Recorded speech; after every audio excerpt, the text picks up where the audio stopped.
வணக்கம் நண்பர்களே, நான் உங்க கீர்த்தி. கதை பிடிக்குமா? வரலாறு ரசிக்க வைக்குமா? சாகசம் உங்களை இழுத்து போகுமா? அப்படின்னா இந்த வீடியோ உங்களுக்கு தான். இன்று கவி சுகி ஸ்டோரிஸ் வழியா ஒரு புதிய எழுத்தாளருடைய முதல் நாவலை உங்களுக்கு அறிமுகப்படுத்த போறோம். இந்த புத்தகத்தை எழுதினவர் அயோத்தி ஜெகன். சின்ன வயசுல இருந்தே வரலாற்று கதைகளும் சாகச நாவல்களும் அவரோட உலகம். கல்கி அவர்களின் வரலாற்று காவியங்கள், சாண்டில்யன் அவர்களின் வீர தீர கதைகள், இந்திரா சவுந்தரராஜன் அவர்களின் மர்ம நாவல்கள், இவையெல்லாம் அவரோட வாசிப்பு வாழ்க்கையை உருவாக்கினவை. அதுக்கப்புறம் சி வெற்றிவேல், கௌதம் கருணாநிதி, டென்னிஸ் ஜெகன் போன்ற சமகால எழுத்தாளர்களின் படிப்பும் நானும் எழுதலாம் அப்படிங்கிற நம்பிக்கையை அவருக்குள்ள உருவாக்குச்சு. அந்த நம்பிக்கையோட முதல் முயற்சி தான் இந்த நாவல். ஒரு வாசகரா தொடங்கி இன்னைக்கு ஒரு எழுத்தாளரா அவருடைய கனவு உங்களுக்காக ஒரு கதையா வந்திருக்கு. இந்த பயணம் எப்படி இருக்க போகுது? கதை உங்களை எங்க கொண்டு போகுது? அதையெல்லாம் நம்ம சேர்ந்து இந்த வீடியோல கண்டுபிடிக்க போறோம். அதனால் நண்பர்களே, வீடியோ பிடிச்சிருந்தா லைக் பண்ணுங்க, ஷேர் பண்ணுங்க, சப்ஸ்கிரைப் பண்ண மறக்காதீங்க. வாங்க கதைக்குள்ள போலாம். காலமகுடி, அத்தியாயம் 1.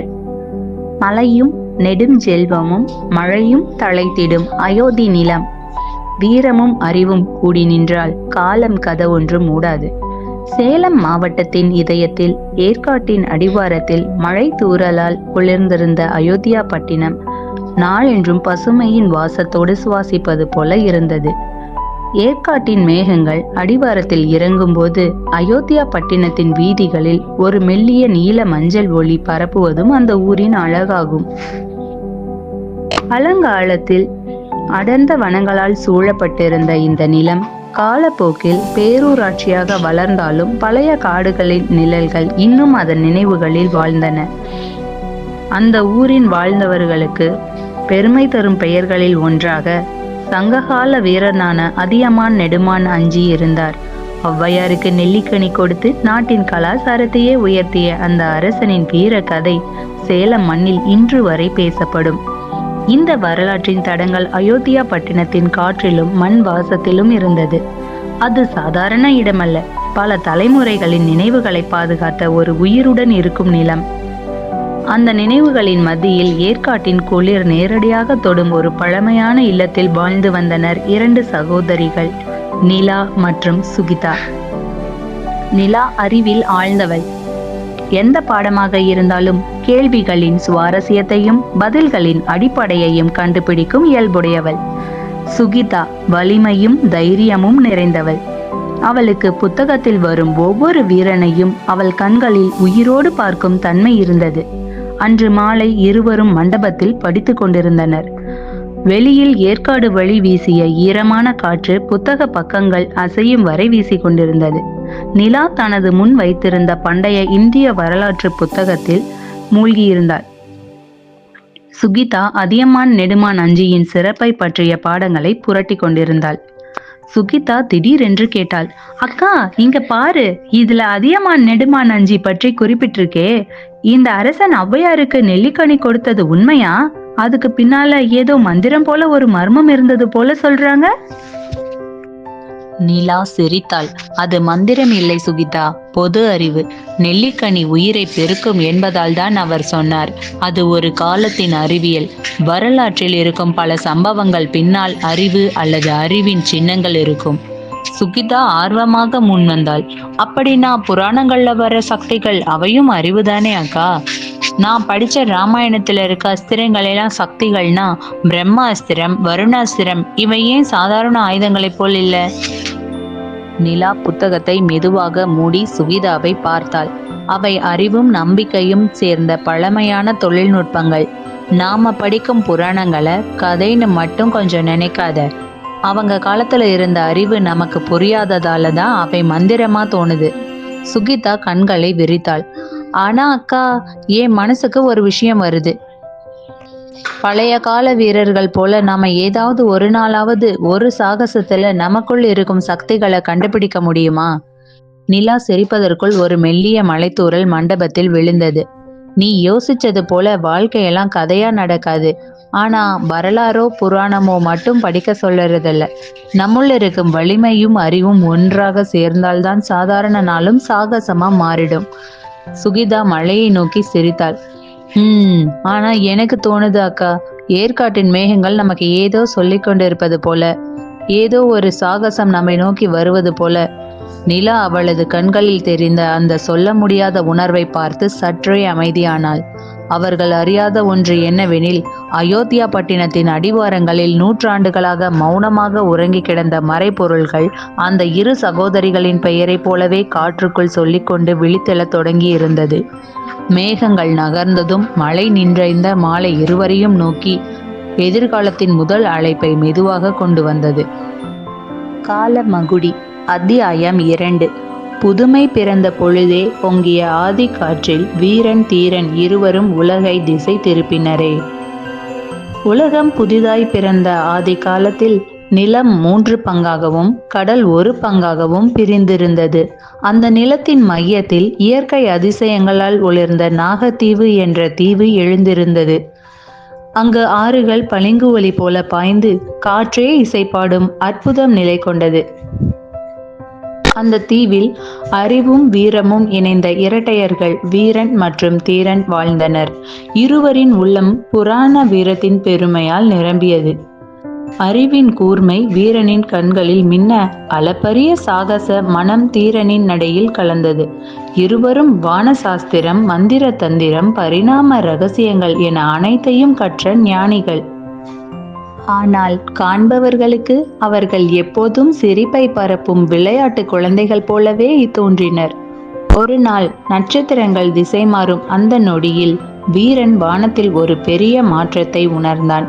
இருவரும் சேர்ந்து காற்றின் திசையை மாற்றும் அபார மந்திர சோதனையை தொடங்கினர். அவர்களின் மந்திர கட்டளையில் சுழற்காற்று எழுந்து தீவை இசை போல சுற்றியது. தீவு மக்கள் அதனை அற்புத ராகம் என்று வியந்தனர். அறிவும் வீரமும் கலந்து உருவான இந்த இரட்டையர்கள் நாகத்தீவின் உண்மை பெருமை. அவர்கள் செய்த சாகசங்கள் காலத்தின் அலைகளுக்கே திசை மாற்றும் அளவு சக்தி கொண்டவை. வீரன் தீவின் ஆதி கொடி, அறிவின் தீபம். தீரன் இன்னொரு கொடி, வீரமும் நகைச்சுவையும் சேர்ந்த சிரிப்பு மின்னல்.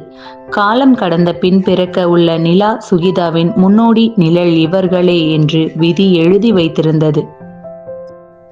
காலமகுடி அத்தியாயம் 3. மௌனக்கல்லில் மறைந்த காலம் மொழி பேசும் நெடுநாள். அறிவும் வீரமும் ஒன்றாயின் அச்சமெல்லாம் அழிந்தோடும். அயோத்தியா பட்டினத்தின் மழை நிறைந்த காலை. நிலா தன் கல்லூரி குறிப்பேடுகளை புரட்டி கொண்டிருந்த போது அந்த செய்தி வந்தது. சேலம் மாவட்டத்தின் ஒரு புறத்தில் பல நூற்றாண்டுகளாக யாரும் பயன்படுத்தாத ஒரு பழைய கோட்டை அரசு சார்பில் ஆய்வு மற்றும் புனரமைப்பு பணிக்காக தேர்ந்தெடுக்கப்பட்டிருந்தது. அந்த பணியில் வரலாறு மற்றும் கட்டிடக்கலையில் ஆர்வம் கொண்ட மாணவிகள் பங்கேற்க அனுமதி அளிக்கப்பட்டது. நிலாவின் கண்களில் ஒரு விதமான ஒளி தெரிந்தது. சுகிதா, இது நம்மை எதிர்பார்க்காத வாய்ப்பு என்றாள். சுகிதா சிரித்தாள்.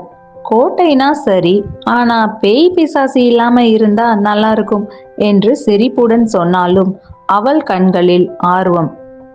சேலம் மாவட்டத்தின் காட்டு பகுதியில் ஏற்காடு மலையின் நிழல் மெதுவாக படரும் அந்த பழைய கோட்டை காலம் மறைந்த நினைவு போல் அமைதியாக நின்றிருந்தது. மலை ஊறிய கச்சுவர்களில் ஒட்டிய ஈரத்தன்மையும் காற்றில் கலந்த பழைய மனமும் அந்த இடமே ஒரு உயிருள்ள இரகசியமாக இருப்பதை உணர்த்தியது. நிலா, சுகிதா, மீனா மற்றும் மற்ற மாணவிகள், 3 பேராசிரியர்கள், ஒரு ஆய்வு மாணவன் என அனைவரும் சேர்ந்து கோட்டையின் வாயிலை கடந்தபோது காற்று திடீரென திசை மாறி வீசியது. பேராசிரியர் மாளவன் மெதுவாக குரல் உயர்த்தினார். இந்த கோட்டை சாதாரண அரசர்களால் கட்டப்பட்டதல்ல என்றும் காலத்தின் ஓட்டத்தையே காக்கும் பொருட்டு உருவாக்கப்பட்டதாக ஒரு பழைய புராணம் சொல்வதாகவும் கூறினார். பயம் கொண்ட மனம் கொண்டவர்கள் இங்கே காலத்தின் ஒரு பகுதியிலேயே சிக்கிக் கொள்வார்கள் என்று அவர் சொன்ன நொடியிலேயே கனமான இரும்பு வாசல் தானாக மூடிக்கொண்டது. அந்த ஒளியே கோட்டையின் உள்ளே பரவிய மௌனத்தை உடைத்தது. மீனா பயத்தில் நிலாவின் கையை இறுக்கமாக பிடித்து கொண்டாள். அவளது சுவாசம் வேகமானது. நிலா சுற்றியுள்ள சுவர்களில் ஒளிர்ந்த பழைய குறியீடுகளை கவனித்துக் கொண்டிருந்தாள். ஏதோ தவறு நடக்கப் போகிறது என்ற உணர்வு அவளுக்குள் எழுந்தது. அதே நேரத்தில் தரை மெதுவாக அதிர, ஒளி சிதறி, ஒரு கண நொடியில் நிலாவும் மீனாவும் மற்றவர்களின் கண்முன்னே மறைந்தனர். இருள் சூழ்ந்த அந்த இடத்தில் மீனா திணறி அழத் தொடங்கினாள். ஆனால் நிலா அவளை அணைத்து பயம் காட்டினால் இந்த இடமே அவர்களை விழுங்கும் என்று அவளுக்கு சொன்னாள். சுவர்களில் மெல்ல மின்னிய சின்னங்களை கவனித்த நிலா அவை புராணங்களில் கூறப்படும் கால மந்திர குறியீடுகள் என்பதை உணர்ந்தாள். அவள் மீனாவை தன்னருகே வைத்துக்கொண்டு சரியான வரிசையில் அந்த சின்னங்களை தொட இருள் மெதுவாக விலகத் தொடங்கியது. கருநிழல் ஒன்று அருகே நெருங்கிய போதும் நிலா சமயோதிதமாக மந்திர சொற்களை மாற்றி உச்சரிக்க அது காற்றில் கரைந்து போனது. அதே வேளையில் கோட்டையின் மற்றொரு பகுதியில் சுகிதா, பேராசிரியர் மாலவன் மற்றும் ஆய்வு மாணவன் அருணுடன் சிக்கிக் கொண்டிருந்தாள். மேலிருந்து கற்கள் விழத் தொடங்கிய போது அருண் தடுமாற சுகிதா அவனை தன் வலிமையால் பாதுகாப்பான இடத்திற்கு இழுத்துச் சென்றாள். தன் உடல் முழுவதும் வலிமை சேர்ந்து சரியவிருந்த ஒரு தூணை தாங்கி நிறுத்தினாள். கோட்டை சோதனை செய்கிறது என்றும் நிலா உயிருடன் இருப்பாள் என்றும் மாலவன் உறுதியாகச் சொன்னார். அதே நேரத்தில் தரையில் ஒரு மெல்லிய ஒளிப்பாதை தோன்றியது. அதை பார்த்த சுகிதா தன் அக்கா இருக்கும் திசை என்பதை உணர்ந்து ஒரு நொடியும் தயங்காமல் அந்த வழியில் நடந்தாள். நிழல்கள் அவளை சுற்றி நகர்ந்தாலும் சுகிதா பின்னோக்கி போகவில்லை. அவளது மனதில் பயம் இல்லை, தீர்மானம் மட்டும் இருந்தது. கோட்டையின் மைய பகுதியில் நிலாவும் மீனாவும் ஒரு மந்திர வட்டத்திற்குள் சிக்கியிருந்தனர். மீனா மயங்க தொடங்கிய போது நிலா அவளை தாங்கிக் கொண்டிருந்தாள். அந்த கணமே சுகிதாவின் குரல் அங்கே ஒலித்தது. அந்த குரல் கேட்டவுடனே மந்திர வட்டம் அதிர்ந்தது. சுகிதா தன் முழு வீரத்தையும் ஒருங்கே சேர்த்து அந்த வட்டத்தை உடைத்தாள். நிலா உடனே மீனாவை வெளியே இழுத்தாள். கோட்டை முழுவதும் ஒரு முறை அதிர்ந்தது. ஆனால் அது அழிவின் அதிர்வு அல்ல, ஏதோ ஒன்றை ஏற்றுக்கொண்டது போல இருந்தது. அனைவரும் கோட்டையிலிருந்து வெளியே வந்தபோது மழை நின்றிருந்தது. காற்று அமைதியாக இருந்தது. மீனா நடுங்கியபடி அவர்கள் இல்லை என்றால் தன் நிலை என்னவாகியிருக்கும் என்று சொல்ல முடியாமல் கண்ணீர் விட்டாள். நிலா அமைதியாக அவளை தட்டி கொடுத்து அறிவு தனியாக போதாது என்றும் சுகிதா சிரித்தபடி வீரமில்லாமல் அறிவு திசை காட்டாது என்றும் சொன்னாள். அவர்கள் கோட்டையை விட்டு விலகிச் சென்றாலும் அந்த கோட்டை மீண்டும் மௌனமாக நிற்கவில்லை. அதன் அடியில் யாருக்கும் தெரியாத ஒரு புதையுண்ட வாசலின் அருகே நிழல்களால் மூடப்பட்ட ஒரு உருவம் மெதுவாக அசைந்தது. காலமகுடியிருக்கும் அந்த மறைந்த வாசலை திறக்க அது ஏதோ பழைய மந்திரத்தை உச்சரித்து கொண்டிருந்தது. அந்த முயற்சி நிலாவுக்கும் சுகிதாவுக்கும் இன்னும் தெரியாமலேயே கோட்டையின் ஆழத்தில் தொடர்ந்து கொண்டிருந்தது. காலமகுடியின் அத்தியாயம் 4. அகந்தை விதைத்த இருள். ஒருமை நின்றார் உயர்வர், உலக நெறி தாங்க. அகந்தை வளர்ந்தால் அதுவே கால காயம். சங்க காலத்தின் ஆதி காலத்தில் நிலமும் கடலும் இன்னும் தங்கள் எல்லைகளை உறுதியாக அறியாத யுகம் அது. மந்திரமும் மரமும் ஒன்றாக மூச்சுவிடும் நாகத்தீவு உலகின் மறைஞான மையமாக திகழ்ந்தது. அங்கே காற்றில் வான சாஸ்திர சுழற்சிகள் எழுதப்பட்டு மரங்களின் வேர்களில் மந்திரங்கள் உறங்கிக் கொண்டிருந்தன. அந்த தீவின் இதயத்தில் குருதேவரின் குருகுலம் அமைந்திருந்தது. வலிமை மட்டுமல்ல, அறிவு, நேர்மை, சமயோஜிதம் ஆகியவற்றையும் பயிற்றுவிக்கும் தலமாக அது விளங்கியது. வீரனும் தீரனும் அந்த குருகுலத்தின் சிறந்த இரட்டையர். வீரன் மந்திரத்தின் நுணுக்கங்களை வாசிப்பவன், தீரன் போரின் வலிமையை உடலோடு கொண்டவன். இருவரும் ஒருவருக்கொருவர் துணையாக இருந்தனர். அவர்களுடன் குருதேவரின் மகன் சூரனும் பயின்றான். சூரன் மந்திரத்திலும் ஆயுதத்திலும் அவர்களை விட மேலானவன். ஆனால் அவன் மனதில் அகந்தை இருந்தது. வெற்றி அவனுக்கு உரிமை என எண்ணினான். தோல்வியை அவன் ஏற்றுக்கொள்ள தயங்கினான். ஒவ்வொரு ஆண்டும் நாகத்தீவில் நடைபெறும் மந்திர தந்திர போட்டி அந்த ஆண்டில் வாரம் முழுவதும் நீடிக்கும் பெரும் விழாவாக அறிவிக்கப்பட்டது. ஒவ்வொரு நாளும் ஒவ்வொரு விதமான சோதனை, உடலை, மனதை, அறிவை ஒன்றாக சோதிக்கும் சவால்கள். சூரனும் அவனுடைய குழுவும் ஆண்டாண்டு காலமாக வெற்றி பெற்றிருந்ததால் அனைவரும் மீண்டும் அதையே எதிர்பார்த்தனர். வீரனும் தீரனும் அமைதியாக அந்த பாதையை ஏற்றுக்கொண்டனர். முதல் நாள் மரமந்திர சோதனை. உயிருள்ள மரங்கள் எதிரிகளாக எழுந்தன. சூரன் மந்திர கோடாரியால் மரங்களை வீழ்த்தினான். ஆனால் மரங்களின் வேர்கள் மீண்டும் எழுந்தன. தீரன் தாக்குதலில் மார்பில் ஆழமான காயம் பெற்றான். வீரன் பின்னோக்கி நகரவில்லை. அவன் மந்திரத்தின் திசையை மாற்றி மரங்களின் வேர்களோடு பேசினான். வேர்கள் அமைதியானது. பாதை திறந்தது. காயங்களோடு அவர்கள் வெற்றியை பெற்றனர். 2ஆம் நாள் நீர் மந்திர சோதனை. ஆறுகள் திசை மாறி பாய்ந்தன. நீரே சங்கிலியாக மாறியது. சூரன் வலிமையால் நீரை பிளந்தான். ஆனால் நீர் மீண்டும் ஒன்றிணைந்தது. வீரன் நீரின் ஓசையை வாசித்தான். தீரன் தன் உடலை கவசமாக்கி அவனை பாதுகாத்தான். மூச்சு திணறி விழுந்த நிலையிலிருந்தே இருவரும் எழுந்து நீரின் ஓட்டத்தையே தங்கள் வழியாக மாற்றி வெற்றி கண்டனர். 3ஆம் நாள் வான சாஸ்திர சோதனை. நட்சத்திரங்கள் திசை மாறி பொய் வழிகளை உருவாக்கின. சூரன் வேகத்தில் மாயையில் சிக்கினான். வீரன் காயங்களுக்கிடையே வானத்தை வாசித்து திசை திருத்தினான். தீரன் தடைகளை உடைத்து அவனுக்கு வழி அமைத்தான். தோல்வி நெருங்கிய கணத்தில் வேகம் அல்ல திசை என்பதை உணர்ந்து அவர்கள் முன்னேறினர். 4ஆம் நாள் மனமந்திர சோதனை. பயம், கோபம், ஆசை உருவெடுத்து தாக்கின. தீரன் காயங்களின் வலியால் தளர்ந்தான். வீரன் அவன் கையை பிடித்து அவர்கள் தனியாக இல்லை என்பதை நினைவூட்டினான். அந்த ஒருமைப்பாடு மாயைகளை சிதறடித்தது. சூரன் கோபத்தில் மந்திரங்களை வீசி தன் சக்தியை இழந்தான். வீரனும் தீரனும் துணிவாலும் விடாமுயற்சியாலும் அந்த நாளையும் கடந்து வந்தனர். 5ஆம் நாள் இறுதி சோதனை. மரம், நீர், காற்று, நெருப்பு அனைத்தும் ஒன்றாக மோதிய பெரும் போர்க்களம் அது. சூரன் தன் முழு வலிமையையும் வெளியிட்டான். நாக நெருப்பு வீரனின் தோலை எரித்தது.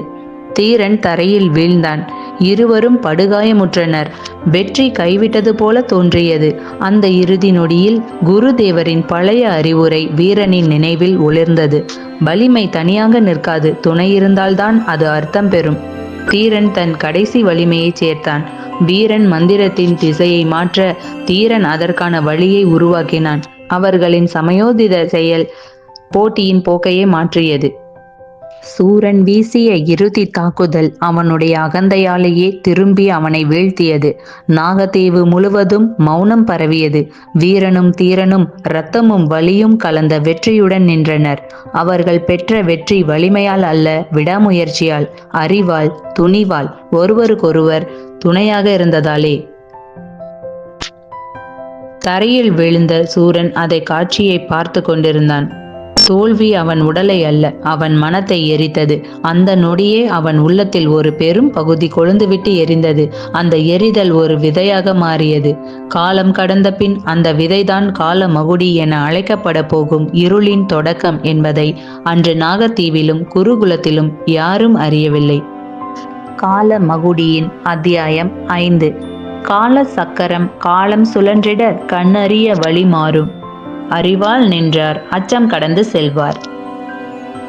பழைய கோட்டையின் சிதைந்த வாசலை தாண்டி நிலாவும் சுகிதாவும் வெளியே வந்த தருணம் விடுதலை என்ற உணர்வு ஒரு நொடியே நீடித்தது. வெளிச்சம் இருந்தும் இருள் அவர்களை பின்தொடர்ந்தது. காற்று விசித்திரமாக கிசுகிசுத்தது. நிழல்கள் தரையில் மட்டுமல்ல, மனங்களிலும் அசைந்தன. பயத்தில் உறைந்தபடி மீனா அவர்களுக்கு பின்னால் நடந்தாள். ஒவ்வொரு சத்தத்திற்கும் அவள் உடல் நடுங்கியது. அவளது பயமே அமானுஷ்யங்களை அழைப்பது போல இருந்தது. திடீரென தரை குமுறியது. காலம் ஒரு கணம் துடித்தது. அடுத்த நொடி மூவரும் ஒரே இடத்தில் இல்லை. நிலாவும் மீனாவும் ஒரு சிதைந்த கல் வளையத்தின் நடுவே விழுந்தனர். சுகிதா தொலைவில் ஒரு அடர்ந்த காடின் விளிம்பில் சிக்கினார். மீனாவை சுற்றி சுவர்களிடமிருந்து மெல்லிய குரல்கள் எழுந்தன. காணாத உருவங்கள் அவளது பயத்தை பெருக்கின. அவள் அலற முயன்றாள். ஆனால் குரல் அவளுக்குள் உறைந்து போனது. நிலா உடனே உணர்ந்தாள். இது இடமாற்றம் மட்டுமல்ல, ஒன்றிணைவு, பிரிவு, மீண்டும் ஒன்றிணைவு. இதெல்லாம் ஒரு சுழற்சி. அவள் அந்த துடிப்பை கவனித்தாள். கால சக்கரம் சுழல்கிறது என்று அவள் புரிந்து கொண்டாள். மீனாவின் பயமே அந்த சுழற்சிக்கு எரிபொருள் என்பதை அவள் அறிந்தாள். நிலா அவளை இறுக பிடித்து மெதுவாக அவளது கவனத்தை தன் குரலுக்குள் கொண்டு வந்தாள். பயம் கொஞ்சம் கொஞ்சமாக தளர்ந்தது. நிழல்கள் பின்னடைந்தன. அதே வேளையில் சுகிதா தனியாக தாக்குதல்களை எதிர்கொண்டாள். உருவமில்லாத கைகள் அவளை இழுத்தன. காற்றே ஆயுதமாக மாறியது. வலிமை மட்டும் போதாது என்பதை உணர்ந்து அவள் தந்திரமாக நடந்து ஒரு மனித உருவத்தை வெளிக்கொணர்ந்தாள். அவனை வீழ்த்திய போது அவன் சொன்ன வார்த்தைகள் அவளை உறைய வைத்தன. இது ஒரு விளையாட்டு, காலத்தின் விளையாட்டு. இதற்கு பின்னால் பலர் இருக்கிறார்கள். மீண்டும் ஒரு அமானுஷ்ய அலை. இம்முறை மீனா தனியாக இழுக்கப்பட்டாள். அவளது பயம் காலத்தின் உள்ளே கரைந்து போனது. நிலா பதறவில்லை. அவள் அந்த சுழற்சியின் ஓட்டத்தை கணித்தாள். அதே நேரத்தில் சுகிதாவும் தன் பக்கம் நிகழும் சுழற்சியை உணர்ந்தாள். இருவரும் வெவ்வேறு இடங்களில் இருந்தாலும் ஒரே உண்மையை புரிந்து கொண்டனர். ஒவ்வொரு பிரிவும் ஒரு தடம், ஒவ்வொரு ஆபத்தும் ஒரு காரணகர்த்தா. நிலா தன் அறிவால் அந்த தடத்தை பின்தொடர்ந்து மீனாவை அடைந்தாள். மீனா முற்றிலும் சோர்ந்திருந்தாலும் உயிருடன் இருந்தாள். அவளை மீட்ட அந்த நொடியே சுகிதாவும் அங்கே வந்து சேர்ந்தாள். சகோதரிகள் மீண்டும் ஒன்றிணைந்தனர். இம்முறை அவர்கள் பயந்தவர்கள் அல்ல, விழிப்புணர்வுடன் இருந்தனர். இப்போது அவர்களுக்கு தெளிவாக புரிந்தது, இந்த அமானுஷ்யங்களின் பின்னால் ஒரே எதிரி இல்லை, பலர் உள்ளனர். ஒவ்வொரு பிரச்சனையும் ஒரு கருவி, ஒவ்வொரு நிழலும் ஒரு ஆட்டுக்காரன். ஆனால் அந்த ஆட்டத்தை இயக்கும் மூலவர் இன்னும் மறைந்திருக்கிறார். மீனாவை பாதுகாப்பான இடத்திற்கு அனுப்பி வைத்து நிலாவும் சுகிதாவும் ஒருவரை ஒருவர் பார்த்து கொண்டனர். நம்மை தடுக்க இல்லை என்று நிலா சொன்னாள். நம்மை எங்கோ கொண்டு போகத்தான் காலம் சுழலுது. சுகிதா தன் கைப்பிடியை இறுக்கினாள். அந்த மூலவரை கண்டுபிடிக்கிற வரைக்கும் நம்ம பயணம் முடியாது. அமானுஷ்யம் இன்னும் அவர்களை சுற்றி சுழன்றது. ஆனால் இப்போது அவர்கள் அதை தவிர்க்கவில்லை, அதை தேடி சென்றார்கள். காலச்சக்கரத்தின் மையம் எங்கே, அதை சுழல வைப்பவன் யார் என்பதை அறிய சகோதரிகள் இருவரும் அடுத்த பாதையை நோக்கி நடக்கத் தொடங்கினர். இதுவரை கதை கேட்ட உங்கள் அனைவருக்கும் மனமார்ந்த நன்றி. மீண்டும் அடுத்த அத்தியாயத்தில் விரைவில்